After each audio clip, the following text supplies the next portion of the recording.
வர வர வீட்டில் 3 நேரம் சமைச்சாலே பெரிய சாதனையாக இருக்குது. நேற்று பிரேக்ஃபாஸ்ட்டுக்கு மில்லட் நூடுல்ஸும் பாயில்டு எக்கும் பண்ணியிருந்தேன். லஞ்சுக்கு வந்து வெண்டைக்காய் புளிக்குழம்பு, பீட்ரூட் பொரியலும், சம்டைம்ஸ் அரைச்சி வச்ச குழம்பு சாப்பிட மாட்டான். அது அதனால சரின்னு ஒரு உருளைக்கிழங்கு போட்டு அவனுக்கு தனியாக பருப்பு குழம்பு வச்சாச்சு. நைட்டு மிச்சம் இருந்தால் தோசை ஊற்றிக்கலாம் அப்படின்னு.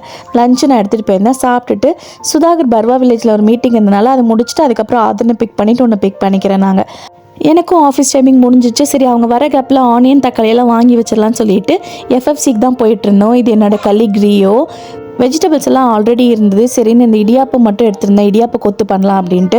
அப்புறம் ஆனியன் தக்காளியெல்லாம் போட்டுட்டு பில் பண்ண கரெக்டாக சுதாகரும் வந்துட்டாங்க. தனியாக இப்படி ஷாப்பிங் பண்ணுறதே ஒரு தெரப்பி மாதிரி தான் இருக்குது. மகனேங்க, ஐயோ மொட்டு, வர வர வர வர வர நானே வரேன்.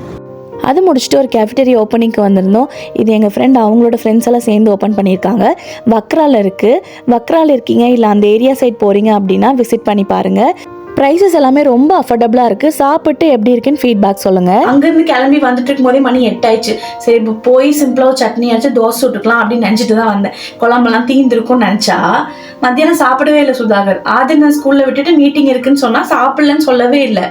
வந்து பார்க்குற சாப்பாடு அப்படியே இருக்குது, பொரியல் அப்படியே இருக்குது, குழம்பு 2 குழம்பு இருக்குது. அதனால் டின்னர் அவ்வளோதான். டின்னர் வேலை ஃபினிஷ்.